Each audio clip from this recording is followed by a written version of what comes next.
Bom dia, boa tarde, boa noite, senhores. Tudo bem? Como vocês estão? Senhores, vamos dar início aqui à nossa disciplina de Química Geral, beleza? A Química Geral, senhores, é uma disciplina extremamente importante para o curso de Biomedicina, certo? Principalmente porque nós vamos ter uma ideia, né, de como ocorrem as reações químicas, porque vai ser um pré-requisito esse conhecimento para facilitar o entendimento em algumas matérias lá no futuro, certo? A gente entender como que as reações químicas acontecem, beleza? A gente entender o que é mais fácil acontecer no nosso organismo, um hidrogênio mudar de lado, interagir com um oxigênio e por aí vai. A gente vai entender o que vai facilitar o nosso entendimento no futuro nas disciplinas de bioquímica molecular, todo aquele entendimento que nós teremos em relação ao metabolismo da glicose, de lipídios e de proteínas, como que é quimicamente, molecularmente, a estrutura de DNA, né, que é a maior molécula existente no universo, beleza? Então, senhores, a disciplina de Química Geral é muito importante. E nessa primeira unidade, nós vamos estar aprendendo sobre fenômenos químicos e físicos, perfeito? Fenômenos físicos e químicos para a gente entender a diferença entre eles. Nós vamos estar entendendo a estrutura do átomo, perfeito? E nós vamos estar entendendo um pouco sobre a tabela periódica. Positivo? Vamos dar continuidade aqui ao nosso estudo. Então, senhores, vamos fazer uma breve diferenciação nessa questão físico-química para saber até onde a física atua e até onde a química atua. Vamos nessa? Senhores, um ponto de diferença é que as reações físicas, elas estão associadas, por exemplo, à mudança do estado físico da matéria. Beleza? A absorção de calor, certo? A transferência de energia. É estudado na química? É também, mas a física está mais associada a isso. Fenômenos físicos como a velocidade, o cálculo da massa, a interação de forças, certo? Perfeito? Isso é a física. Vou dar um exemplo.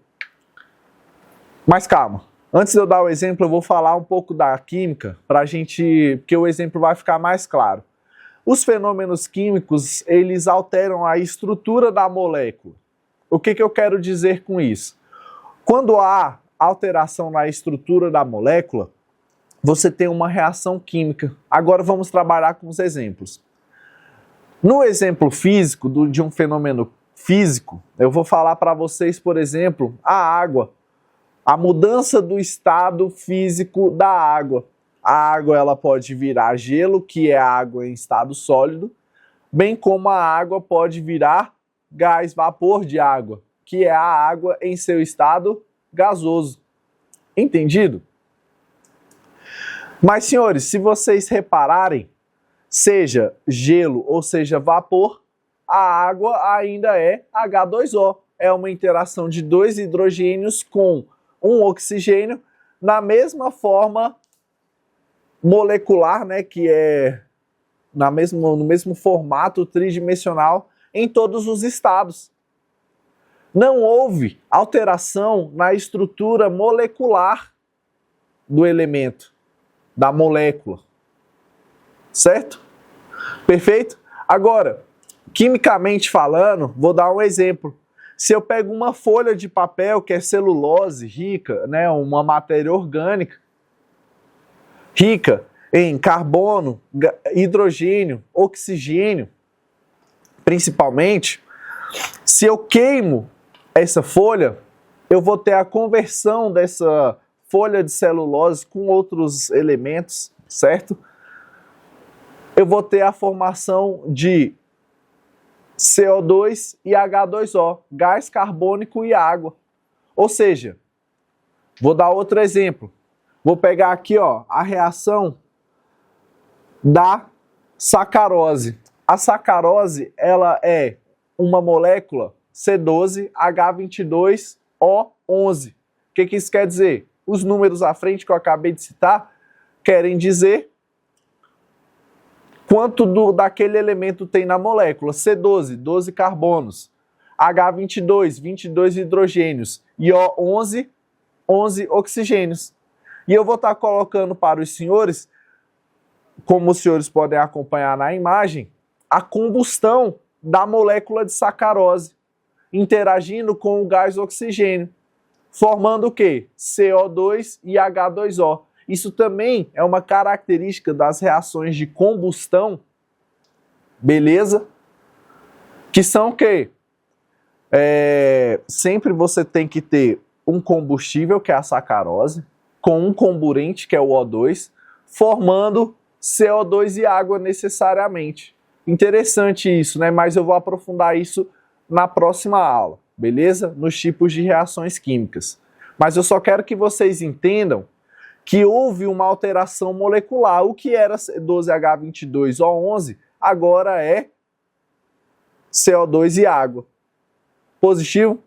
E aí, dando as suas devidas proporções de balanceamento. Certo? Entendido? Vamos dar continuidade, senhores.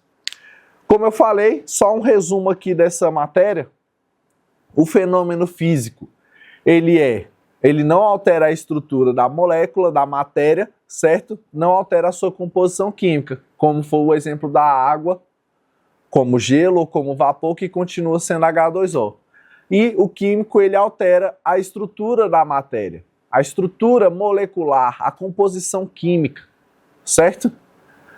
E como foi o exemplo da sacarose entrando em combustão, que eu falei para os senhores que vai se transformar em CO2 e água, beleza? Outro exemplo também é a queima dos combustíveis dos nossos carros, né? Que vai formar aí, nesse caso, CO2 e água também. E, por vezes, monóxido de carbono e carvão, por isso aquela cor escurecida. Positivo, senhores? Então, beleza. O primeiro tópico nós já finalizamos, que é os fenômenos físicos e químicos. Agora nós vamos estar entrando na estrutura atômica e posteriormente na tabela periódica. Beleza? Tudo bem? Então vamos nessa. Senhores, a estrutura do átomo, eu tenho um livro aqui muito bom de química do ensino médio, né, que é do Uzberk Salvador. Porque, querendo ou não, os livros mais aprofundados, como Atkins, Solomons, eles aprofundam bastante em todas as questões químicas, o que às vezes pode ser um pouco exagerado para o nosso curso aqui, porque nós não estamos fazendo faculdade de química, né, cara?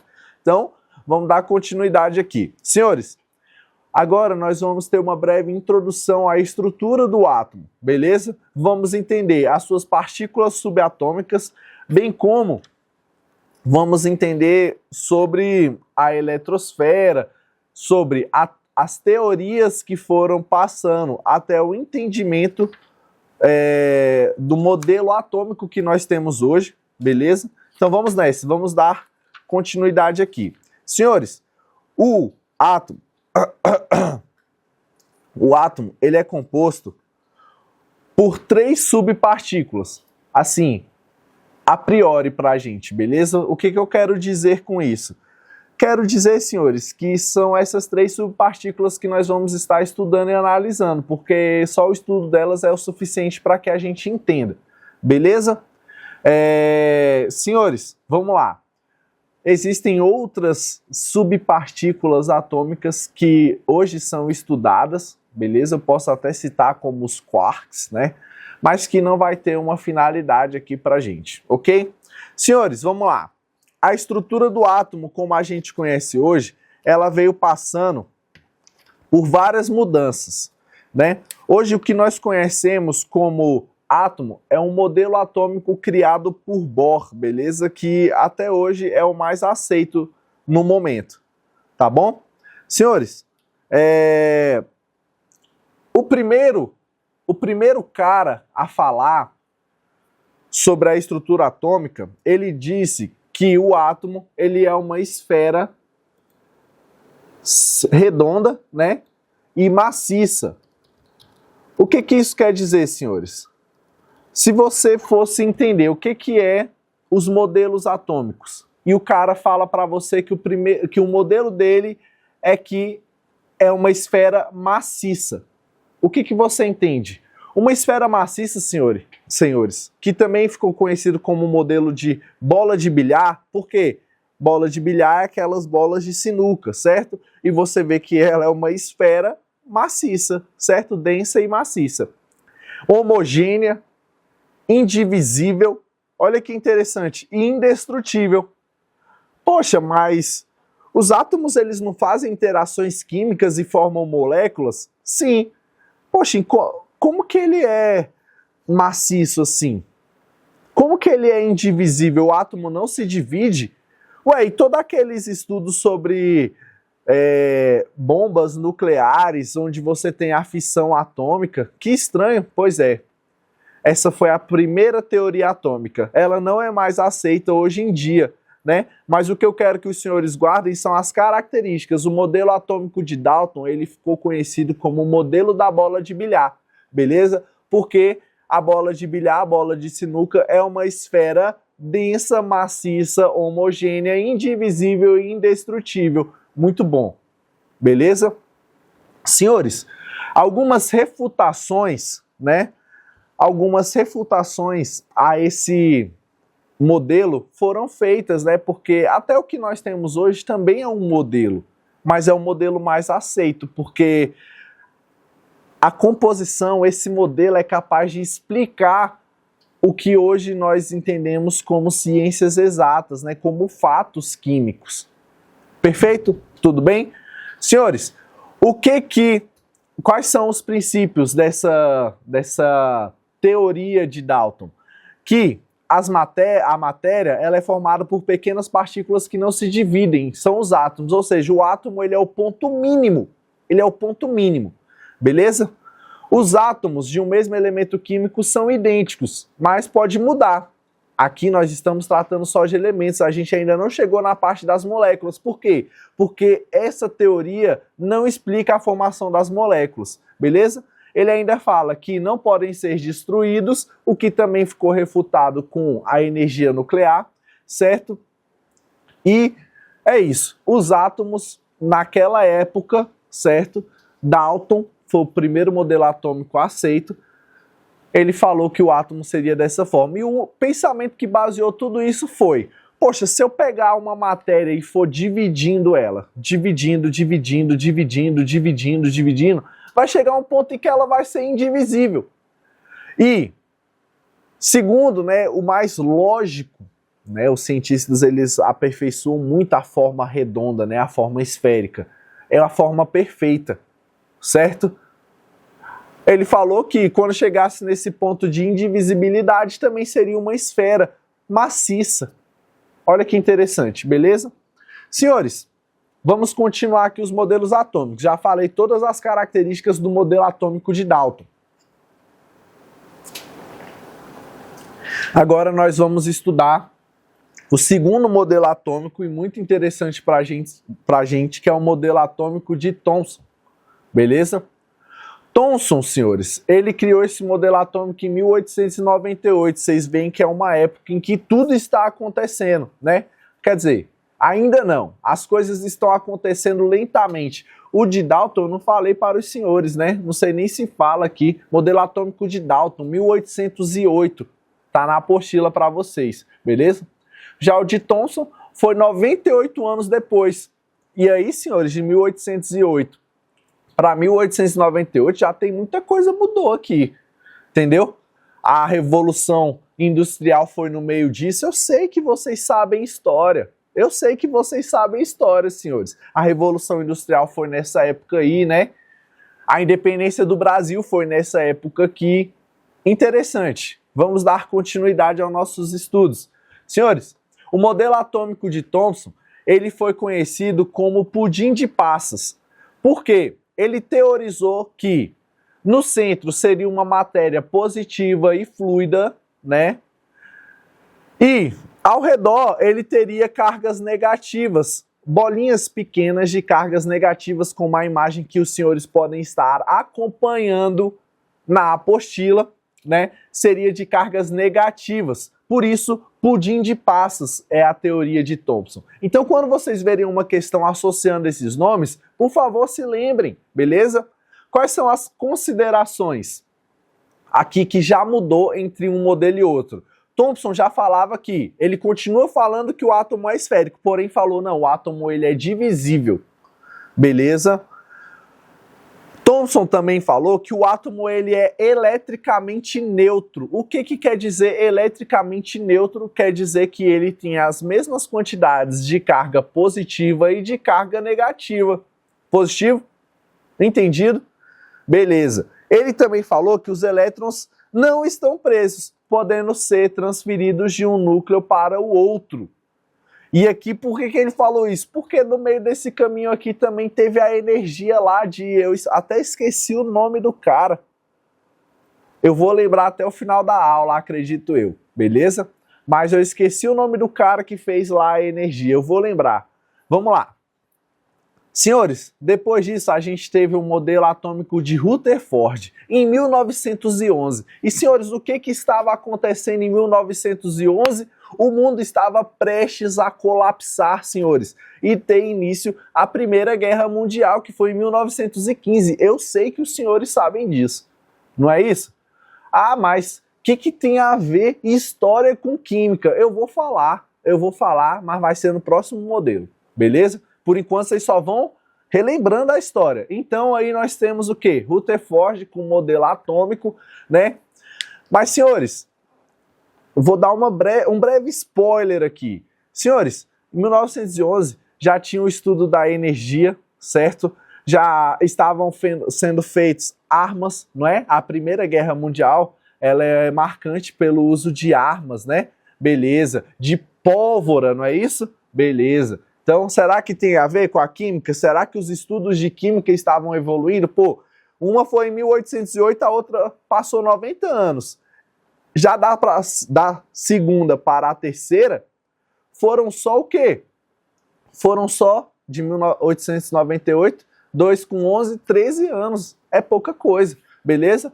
Então, o modelo de Rutherford ficou conhecido como o modelo atômico do sistema solar, porque ele citou um núcleo positivo, certo? Mas que ao redor cargas negativas ficavam girando ao redor do núcleo. E por isso associou ao sistema solar, porque nós temos uma estrela central que é o Sol, e pela sua gravidade os países ficam girando, os planetas ficam girando ao redor do Sol, não é isso? E qual é o ponto-chave aqui?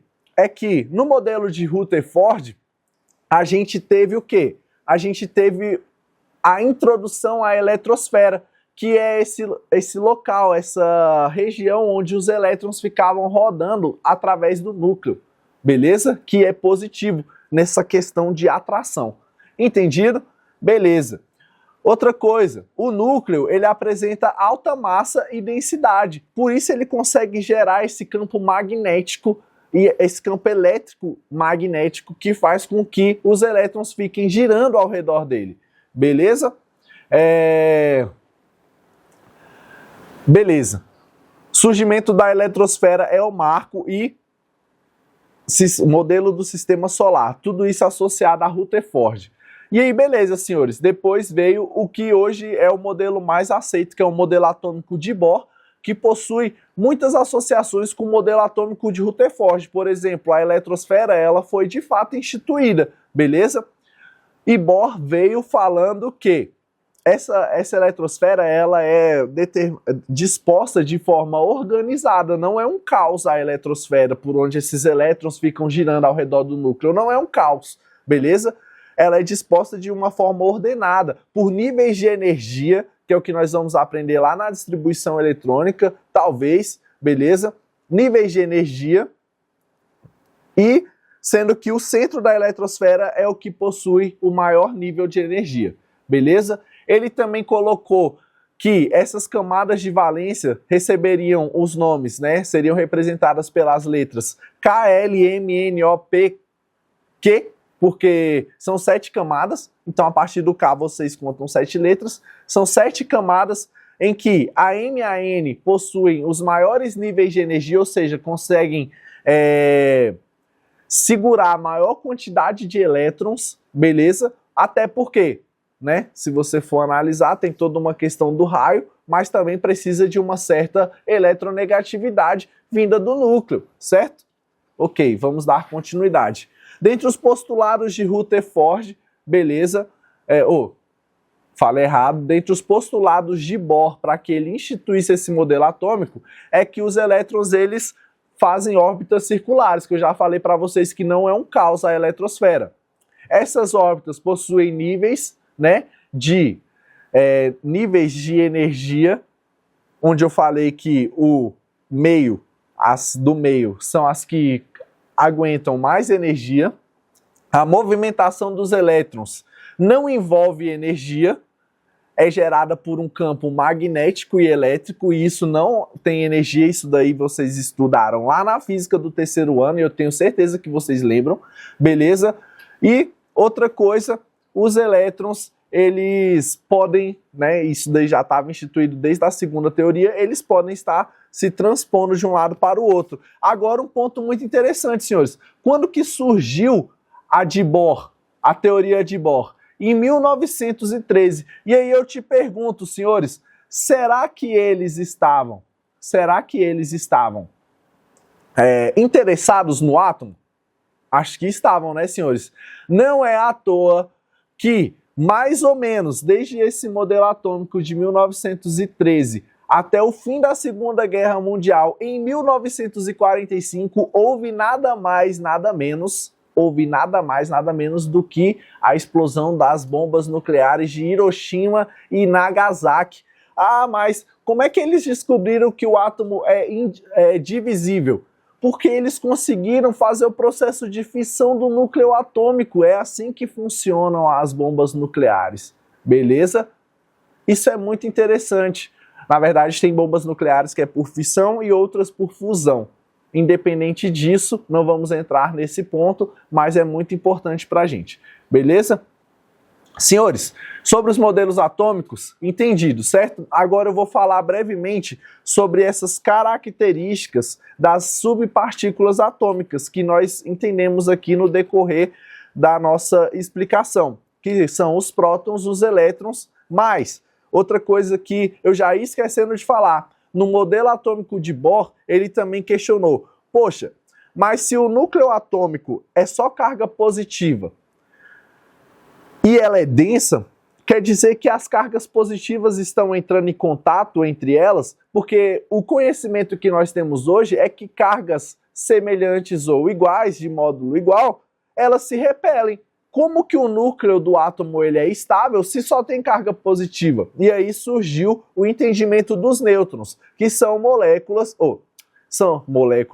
são subpartículas atômicas que ficam entre os prótons, impedindo com que eles toquem. São os nêutrons também que são responsáveis pela emissão de radioatividade em um átomo, beleza? Porque eles vão causar instabilidade no núcleo atômico, que é denso e positivo. Beleza? Entendido? Senhores, vamos dar continuidade.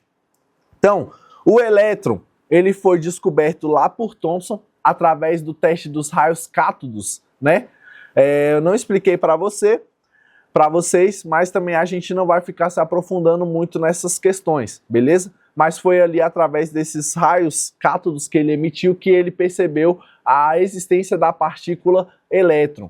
Certo? O elétron ele é responsável pela energia, a transferência de elétron de um ponto para o outro gera energia, certo? Gera calor, que também é uma forma de energia. É por isso que a gente tem energia aqui, né? A tecnologia, tudo isso foi a partir do surgimento, do entendimento da subpartícula elétron, beleza?